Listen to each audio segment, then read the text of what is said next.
Tipologi bermaksud kajian tentang perkaitan antara tipa yang terdapat pada sesuatu model.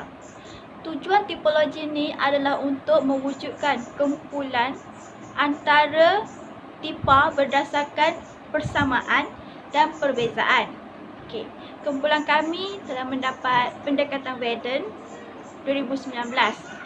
Menurut Werden, tipologi adalah untuk menjawab segala keperluan taksonomi dalam pembentukan dasar awam seperti setiap kategori yang ada perlu saling berkait antara satu sama lain secara lengkap. Di dalam pendekatan Wedang ni terdapat 3 jenis instrumen polisi, iaitu peraturan, alat ekonomi dan maklumat.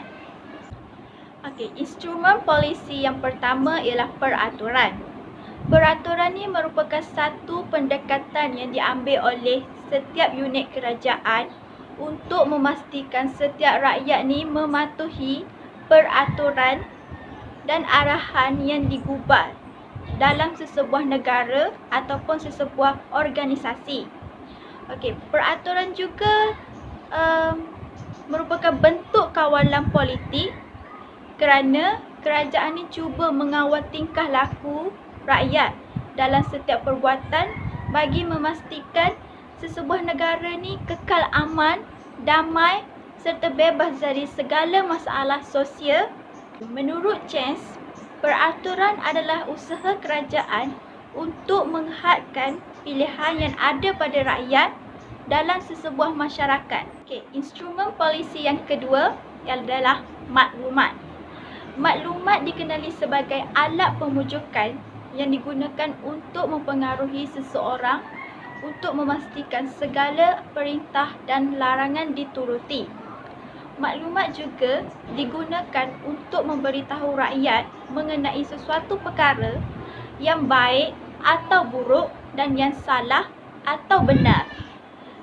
Kerajaan ni dapat menjelaskan maklumat kepada rakyat tentang apa yang boleh dilakukan dan bagaimana mereka bertindak mengikut arahan. Kerana maklumat ni dapat dijadikan sebagai garis panduan kepada rakyat. Instrumen ketiga ialah ekonomi, iaitu the carrot. Ekonomi merupakan salah satu dasar penting dalam pembentukan negara di mana segala bentuk yang melibatkan perbelanjaan serta menguruskan keuangan untuk melahirkan sesebuah negara yang maju. Instrumen ekonomi yang telah dicirikan oleh Verdun yang melibatkan penyerahan dan pengambilan bahan sumber sementara yang tidak diperlukan untuk mengambil langkah-langkah yang terlibat. Antara contoh instrumen yang telah dibawa oleh Verdun ialah subsidi dan cukai. Dasar alam sekitar telah diwujudkan untuk meneruskan kemajuan sosial dan budaya. Tujuannya adalah untuk mencapai alam sekitar yang bersih, selamat, sihat dan produktif. Matlamat dasar alam sekitar negara adalah untuk menjaga alam sekitar yang bersih, selamat dan sihat. Selain itu, matlamat dasar ini juga diwujudkan untuk menjaga kelestarian yang ada untuk generasi yang akan datang. Pelaksanaan dasar alam sekitar ini adalah untuk mempunyai 8 prinsip untuk mengharmonikan matlamat pembangunan yang telah diwujudkan oleh pihak kerajaan. Pelaksanaan ini juga untuk mengenal pasti sama ada tahap pengetahuan masyarakat terhadap alam sekitar dalam keadaan yang baik ataupun tidak. Hal ini dapat membantu kerajaan untuk menambah baik dasar alam sekitar yang telah dikeluarkan. Keberkesanan dasar alam sekitar adalah dasar dapat membantu rakyat dalam menangani masalah pencemaran alam sekitar. Dasar alam sekitar ini juga dapat memberikan pengetahuan secara langsung dan tidak langsung kepada masyarakat tentang pentingnya menjaga alam sekitar. Dasar ekonomi baharu. Dasar ini diwujudkan untuk membela rakyat di tanah Melayu pada zaman dahulu. Dasar ekonomi baharu ini berkaitan dengan pembangunan ekonomi semua kaum di tanah Melayu. Berlakunya perubahan dalam sektor ekonomi ketika dasar ini dijalankan. Matlamat dasar ekonomi baharu adalah untuk membasmi kemiskinan dengan meningkatkan taraf pendapatan dan menambahkan peluang pekerjaan kepada mereka. mempercepatkan proses penyusunan semula masyarakat Malaysia untuk membaiki keadaan ekonomi yang tidak seimbang. Pelaksanaan dasar ekonomi baharu adalah program yang dilaksanakan untuk mempercepatkan proses pembasmian kemiskinan, penyediaan perkhidmatan sosial dan kemudahan perkhidmatan untuk mengurangkan beban mereka dalam menangani kes pembasmian kemiskinan tersebut. Mencetuskan kemunculan masyarakat yang terlibat dalam proses perdagangan dan perindustrian. Hal ini demikian kerana mereka telah mendapat modal dan bantuan daripada pihak mara. Keberkesanan dasar ekonomi baharu ini adalah dapat membantu kerajaan dalam membasmi kemiskinan di Malaysia. Bantuan yang diberikan bukan sahaja kepada rakyat yang tinggal di kawasan pedalaman, bahkan rakyat yang tinggal di kawasan bandar juga diberi keutamaan kerana kerajaan memfokuskan untuk membasmi kemiskinan yang terdapat di Malaysia. Untuk aplikasi dalam konteks dasar awam di Malaysia, saya telah memilih dasar keluarga negara.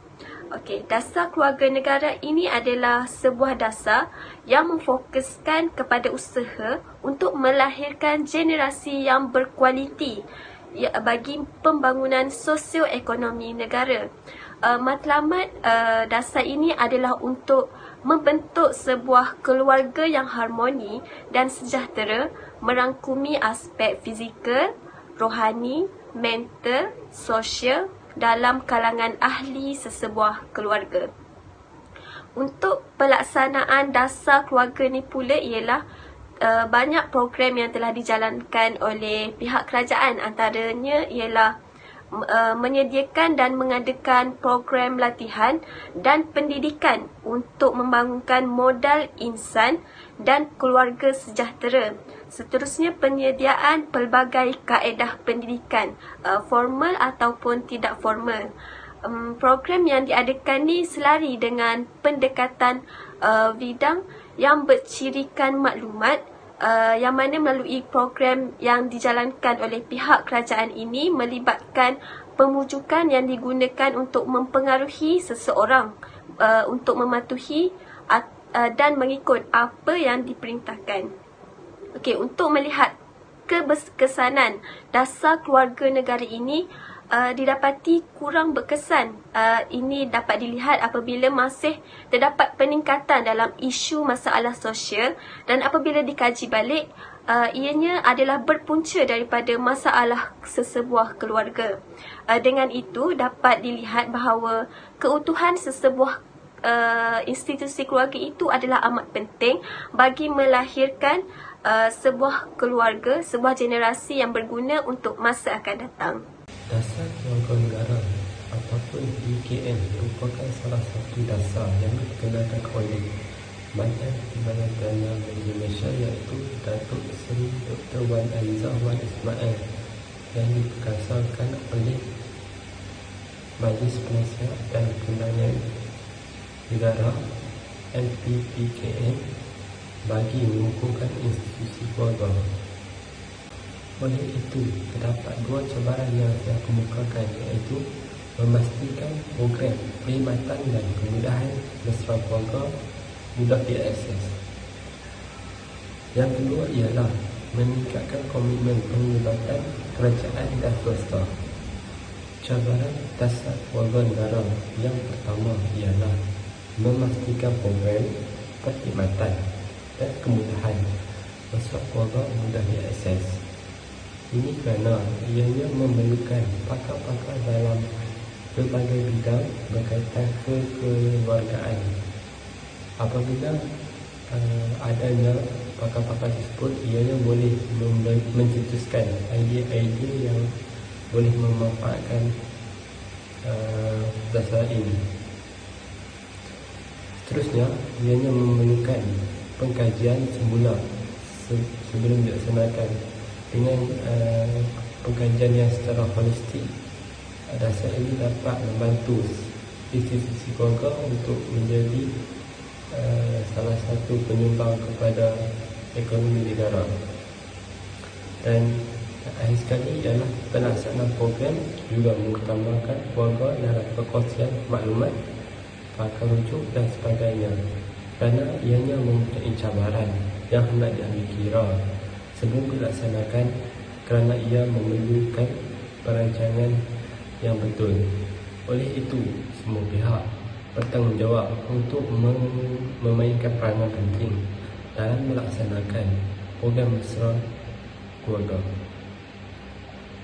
Oleh itu, ia juga memerlukan rancangan, pemantauan dan pendayaan program pembangunan ekonomi, politik, kesihatan, sosial dan perundangan.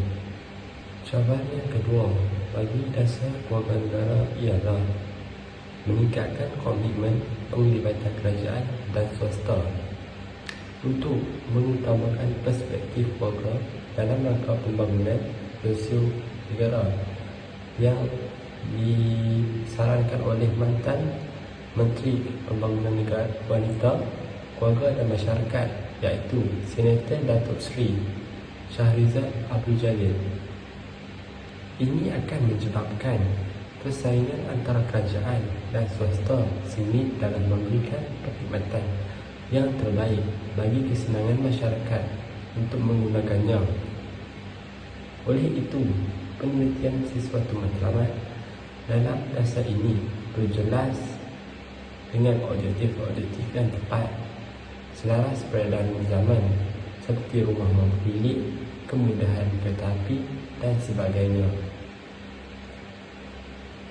Ini kerana ianya memberikan kemudahan yang baik kepada golongan masyarakat untuk menggunakannya dan memberi kesan kepada kesesakan lalu lintas. Dengan adanya dasar ini, ianya selaras dengan wawasan kemakmuran bersama 2030 yang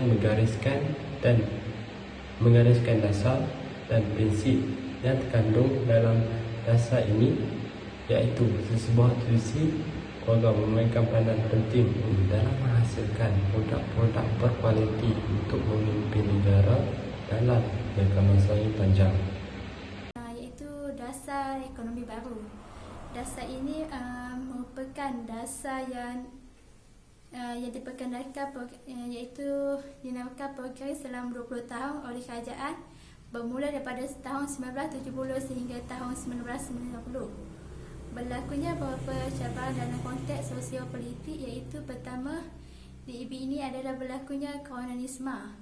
Kronisma ini adalah apabila mereka mendapat kontrak untuk menjalankan sesuatu projek, kemudian mereka memberikan sub kontrak ini kepada peniaga bukan pengusaha.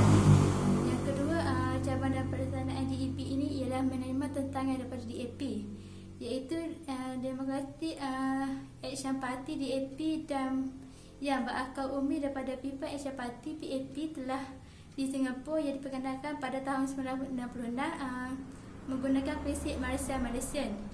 DAP ini ingin merampas blok politik yang pada masa itu dikuasai oleh MCA dan gerakannya.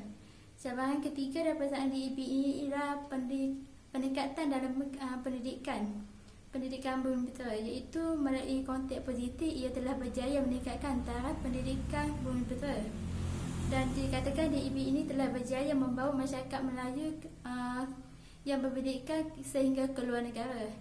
Yang ketiga, melalui DEB ini juga dapat dilihat jurang antara pelajar luar bandar dan bandar dapat dikurangkan bagi melihat keadilan dalam persaingan. Seterusnya saya akan membentangkan dasar yang ketiga, iaitu dasar anas kita negara. Dasar anas kita negara ini merupakan dasar yang diperkenalkan oleh Kementerian Sains. Dasar ini bertujuan untuk melengkapi pelbagai aspek, iaitu ekonomi, sosial dan budaya serta meningkatkan kualiti hidup masyarakat Malaysia, khususnya untuk menjamin kesejahteraan anas kita. Okey, cabaran pertama dalam pelaksanaan dasar ini ialah masyarakat yang kurang mengambil berat tentang alas kita dengan pembuangan sampah yang tidak mengenal tempat. Ini kerana disebabkan pengurusan sisa pekerjaan itu sendiri gagal dilaksanakan oleh pihak berkuasa tempatan, iaitu mereka tidak meletakkan tong sampah mengikut sampah yang dikategorikan. Yang kedua ialah pemberian lesen kepada peniaga-peniaga untuk menjalankan aktiviti mereka merupakan iaitu bahan yang mereka buang iaitu sisa pekerja di tempat perniagaan mereka. Cabaran ketiga ialah pemberian lesen kepada aktiviti pembalakan iaitu penguasaan undang-undang oleh pelbagai aspek supaya ia tidak menjadi sumbangan yang negatif kepada alam sekitar serta yang mendapat kesan kepada masyarakat. Kegagalan dasar alam sekitar negara ini menunjukkan kelemahan objektifnya yang dinyatakan dalam dasar tersebut tidak jelas dan tidak selaras dengan era globalisasi menyebabkan ianya tidak digunakan sepenuhnya. Kesimpulannya, dapat disimpulkan bahawa pendekatan Verdun ini membantu pentadbiran awan di Malaysia dengan mempunyai 3 instrumen yang telah dibuat, iaitu peraturan The Stick, yang kedua ekonomi The Carrot, dan yang ketiga maklumat, iaitu sermon.